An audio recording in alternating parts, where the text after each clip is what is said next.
Perkenalkan, saya Maksus, calon guru penggerak angkatan 7 dari Kabupaten Tegal, Jawa Tengah, dengan fasilitator Ibu Elis Salatun Qadariyah dan pengajar praktek Ibu Rosa. Pada kesempatan ini saya akan memaparkan koneksi antar materi, modul 2.1, pembelajaran berdiferensiasi.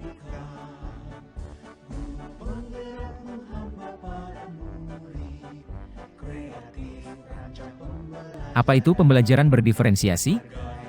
Usaha guru dalam menyesuaikan proses pembelajaran di kelas untuk memenuhi kebutuhan belajar individu murid. Artinya pembelajaran berdiferensiasi adalah pembelajaran untuk mendukung semua murid di kelas. Maksudnya, setiap anak adalah unik.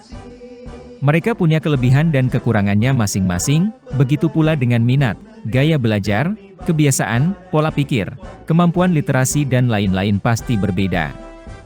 Disinilah diperlukan usaha guru untuk dapat memenuhi kebutuhan belajar murid yang berbeda-beda agar mereka merasa nyaman saat belajar di kelas dan tentunya tujuan pembelajaran dapat tercapai.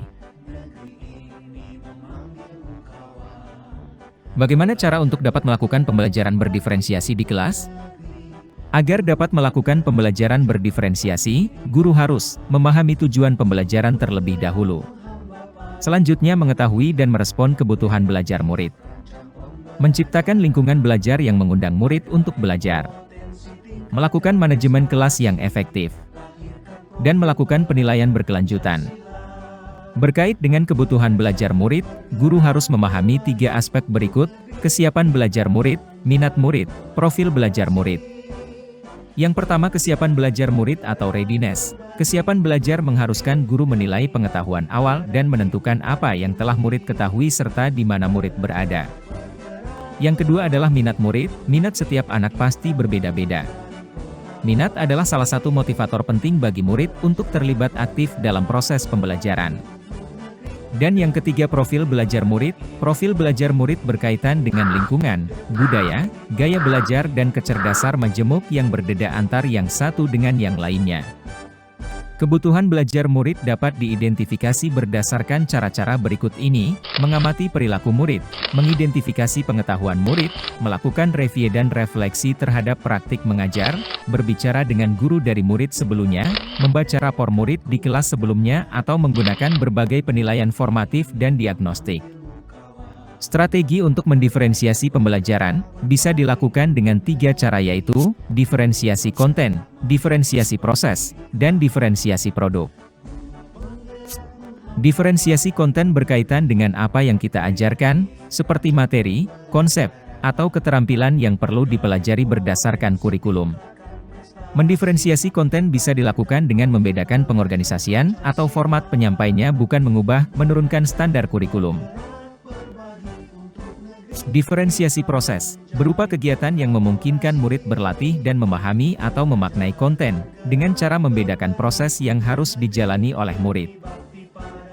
Diferensiasi produk, berupa bukti yang menunjukkan apa yang murid telah pahami dengan cara membedakan, memodifikasi produk sebagai hasil belajar murid, hasil latihan, penerapan dan pengembangan apa yang telah dipelajari. Lalu, apakah keterkaitan antara modul pembelajaran berdiferensiasi dengan modul-modul yang lain? Tentu saja ada. Untuk dapat melakukan pembelajaran diferensiasi, maka guru harus berusaha memenuhi kebutuhan belajar anak sesuai dengan kodrat alam dan kodrat zaman berdasarkan filosofi Ki Hajar Dewantara. Dalam melakukan pembelajaran berdiferensiasi, seorang guru penggerak harus berpihak pada murid, reflektif, mandiri, kolaboratif dan inovatif untuk menciptakan pembelajaran berdiferensiasi agar dapat memenuhi kebutuhan murid. Dengan demikian, seorang guru penggerak dapat mewujudkan kepemimpinan murid dengan menuntun murid merdeka belajar. Hal ini sesuai dengan nilai dan peran guru penggerak. Pembelajaran berdiferensiasi dapat menjadi salah satu strategi untuk mewujudkan visi guru penggerak yang berpihak pada murid. Dalam pelaksanaan pembelajaran berdiferensiasi antara guru dan murid harus ada kesepakatan kelas terlebih dahulu agar proses pembelajaran dapat berjalan dengan baik sesuai dengan nilai-nilai budaya positif.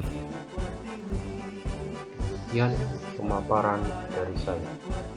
Terima kasih. Salam dan bahagia. Wassalamualaikum warahmatullahi wabarakatuh.